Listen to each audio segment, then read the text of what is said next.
¿Estás ahí? ¿Estás a bordo de AM550? ¿Estás a bordo de 24/7 Noticias? ¿Salimos? Viaje al puerto de la noche. El pasaje que nos merecemos a esta hora. En esta noche, en esta vida. Subite que nos espera lo mejor. Viaje al puerto de la noche. Conduce el escritor y periodista Sergio Sarachu. La idea de hoy era volver sobre un tema que ya hemos hablado alguna vez, sobre tumbas y cementerios o mausoleos patagónicos que he encontrado en alguno de los viajes que realicé por allá, y te seleccioné básicamente 5 que son muy diferentes uno de otro, digamos, con algunos más históricos, otros más nuevos, alguna tumba solitaria, algún otro es un cementerio.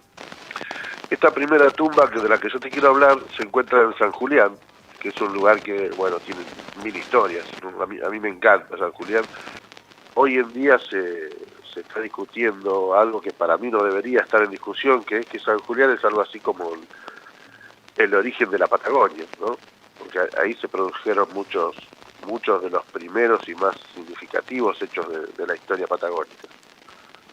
Y esto es fácil de comprobar haciendo un breve repaso de que, por ejemplo, fue el primer lugar donde Magallanes y su gente pisaron el suelo de lo que es Argentina. Ahí se realizó la primera misa, el primer juicio donde se ejecutó un par de personajes que se habían amotinado a Magallanes, el encuentro del europeo con el Tehuelche. Acá nace la palabra Patagonia. Por ahí anduvo Francis Drake, el pirata inglés, ¿no? Se fundó Florida Blanca, que fue un intento que trató España como el primer intento poblacional ahí en la zona. Exactamente. Que duró poco, duró unos 3 años. Anduvo Fitzroy con Darwin, pero antes de estar con Darwin, Fitzroy estuvo en un viaje anterior, que es del año 28, y yo siempre me acuerdo porque es el año de la fundación de mi ciudad, de Bahía Blanca. Y justamente en ese año es que aparece esta tumba del teniente Scholl, que, digamos, venía con el adventure de Fitzroy, y como en todo ese tipo de viajes en general, muchas veces cambiaba de mando, y la misma tripulación iba escalando en jerarquía. Esto no fue lo que le sucedió a Scholl, que en principio era un guardia marina, que es algo así como un alumno o aspirante a oficial en muchas de las marinas de guerra del mundo, ¿no? Ajá. Así que fue ascendido, bueno, después de algunos actos valientes, según cuentan ahí la historia.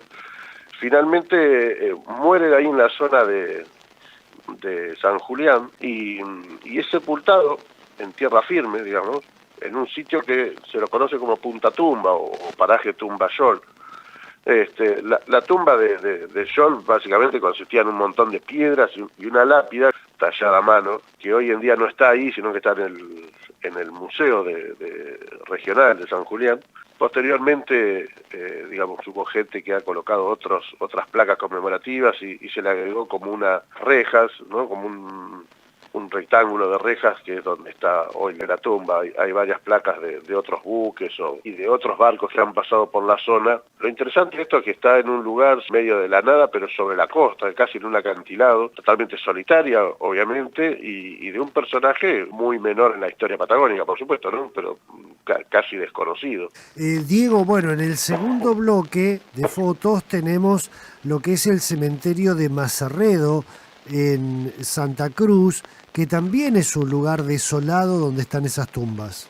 Este lugar, en realidad hay 5 tumbas nada más acá. Una sola tiene el nombre, que dice Francesco Hipólito, un italiano, por lo menos lo que dice la tumba, del año 1914. Ese lugar Mazarredo, en realidad, en algún momento fue un pequeño pueblo, incluso era más grande que Caleta Olivia, y se creó este pueblo cuando a principios o a fines del 1800, Roca logra una ley para hacer el tendido del correo y telégrafos, que iba desde Conesa, digamos, que era donde había terminado, hasta el Cabo Vírgenes. Entonces, cada tantos kilómetros había como una casa, digamos, de telégrafo, ¿no?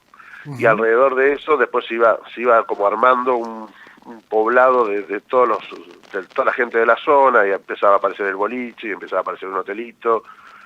Y bueno, Mazarredo es una bahía de que tiene un buen fondeadero, entonces por ahí sacaban la lana y llegaban otros barcos trayendo provisiones a la gente del lugar. Entonces medio como que se armó un pueblo que después pasó lo que a la mayoría de los pueblos de la Patagonia, ¿no? Que cuando cae el precio de la lana a mitad del siglo pasado, y empieza a haber otro tipo de transporte y cambian la ruta 3 más hacia el centro, digamos, de la provincia o más alejada de la costa, mejor dicho, entonces el pueblo empieza a desaparecer. Si bien no era una ciudad ni mucho menos, era un pueblito. Pero hoy solamente, si vos vas ahí, lo único que hay es la estafeta y la casa del guardahilos, que le decían, que era el encargado de mantener la línea ¿no? de los hilos de la línea de telégrafo.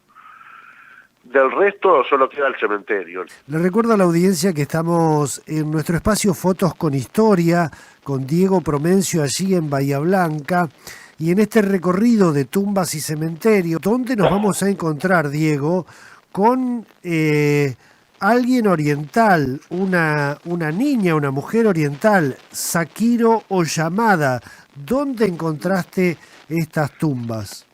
Tan solitaria, digamos, esta tumba y tan extraña para alguien que viene viajando por la ruta 40, nada menos, a la altura de Piedra Clavada, que es más o menos por la zona de Tres Lagos, el lago Cardiel, más al norte del lago Cardiel, digamos, para que te ubiques en Santa Cruz. De Santa Cruz. Ahí esta chica Sakiko Oyamada, según dice la tumba, era una chica japonesa de 24 años, tuvo un accidente en el 2005. Me extraña porque yo he pasado muchas veces por ahí y esta es la primera vez que la veo, digamos. Y la tumba, digamos, tiene lo raro es que sea una chica japonesa, ¿no? Que fallezca en ese lugar y que esté la tumba en ese lugar, digamos. No es que hay una cruz como un homenaje, no, la chica está enterrada ahí. Claro. Incluso la lápida está escrita en español, una cosa bastante extraña, o por lo menos me imagino yo que la deberían haber hecho en los dos idiomas, pero bueno, es una tumba, obviamente, si vos estás viendo las fotos de material, ¿no? Con una lápida de mármol que está cercada con una estructura de caño rectangular, con tejido de alambre, una cosa no del todo común, digamos. Obviamente tiene flores de plástico, ¿no? Porque visitas calculo que tiene pocas, aunque se nota que ha venido la familia, gente que era del Izuka, que el Izuka es una región de Fukuoka, que es bien al sur de Japón, enfrente de Corea, digamos. Ajá.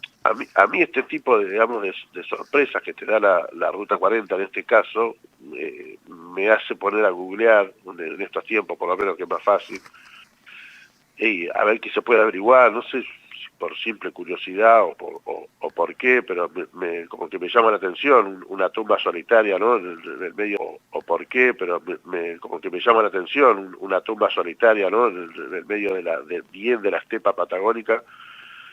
Y en este caso yo la había googleado varias veces, nunca encontré nada, hasta que hace unos pocos días atrás encontré un diario japonés que hablaba del accidente de esta chica.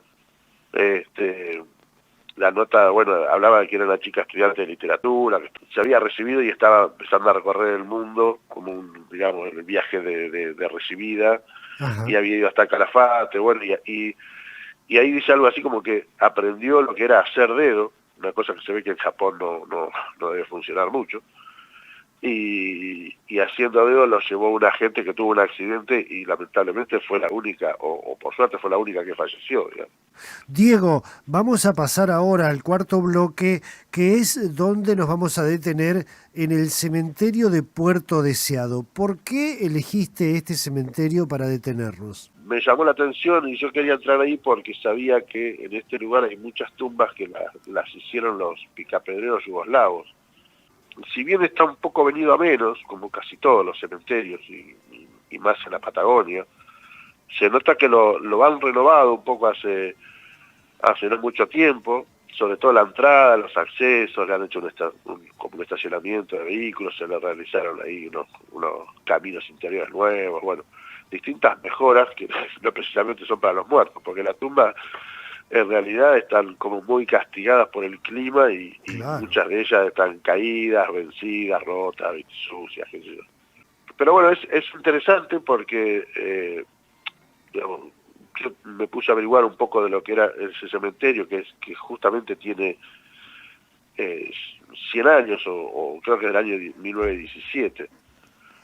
No es, si bien no es muy grande, digamos, que va con la escala de lo que es la ciudad, ahí hay algunas bóvedas importantes ¿no? de las características, digamos, de los cementerios de principio del siglo pasado, ¿no? Que serían esas bóvedas en el centro de las familias más pudientes y después otras un poco más simples hasta la típica cruz de madera La periferia. pintadita de blanca, la periferia, ¿no? Claro. En realidad parece la típica ciudad, ¿no? Del centro lo más significativo, importante, y a medida que uno se va alejando, Así disminuye es. la calidad. Hay todo tipo de tumba, ¿no? Como te decía, hay de madera, hay de mármol, hay de piedra, hay diseños raros, están las clásicas de los cercos de madera o de hierro, y después hay un par de personajes de la historia de la ciudad, como Oneto, que es el italiano que mandó Roca a fundar Puerto Deseado a fin del 1800 casi, que se murió a los pocos meses de haber fundado la ciudad y se murió ahí. Está enterrado también un muchacho llamado Servando Romero, que es un muchacho que lo fusilaron junto a Facón Grande, a José Font, ¿no? El cabecilla de la revuelta ahí de las huelgas del 20, 21, Exactamente. de la zona. Después, bueno, está no sé, la tumba de Beauvoir, que era el misionero de la iglesia principal ahí, la que tiene el faro, ¿te acordás que hemos hablado? Sí, sí. Bueno, y hay algunos otros personajes, pero hay algunas tumbas que son interesantes por esto que te decía yo del trabajo que tienen con la piedra, seguramente hecha por estos yugoslavos que habían traído para hacer la estación, como te decía antes. Vamos a ir a lo que es el último bloque de esta recorrida que estamos haciendo por tumbas y cementerios en nuestra Patagonia, aquí en Fotos con Historia, y vamos a llegar a una tumba que fue noticia lamentablemente hace unos días porque fue violentado el ingreso y profanada la tumba de quien vamos a hablar, inclusive robaron el poncho que estaba sobre el ataúd. Exactamente, la tumba del cacique Inacayal. Esa tumba está, digamos, en Teca, digamos, a unos 100 kilómetros al norte de Esquel, sobre la ruta 40, en plena estepa también patagónica. Mayormente Teca está sobre el lado izquierdo de la ruta y sobre el lado derecho hay como una loma bastante, digamos, sería el punto más alto del pueblo, de la ciudad, y arriba del todo está este mausoleo de Inacayal. Inacayal, digamos, era un cacique tehuelche, digamos, uno de los últimos que se rindió con la avanzada de Roca. Inacayal se entrega acá en Junín de los Andes. Se entrega, sí, en Junín. Imagínate que se entrega en el año 82, se entrega de una manera pacífica, porque ya no le quedaba ni gente ni fuerza para resistir, ¿no? Pero bueno, la tumba en sí es una pequeña construcción circular, como ves en las fotos de piedras de ahí de la zona. Tiene techo de chapa y como vos decías recién, hace unos pocos días fue vandalizada, ¿no? Entraron, según la policía, entraron por el techo y y encontraron los restos del cacique y de su mujer. Viaje al puerto de la noche. Conduce el escritor y periodista Sergio Sarachu.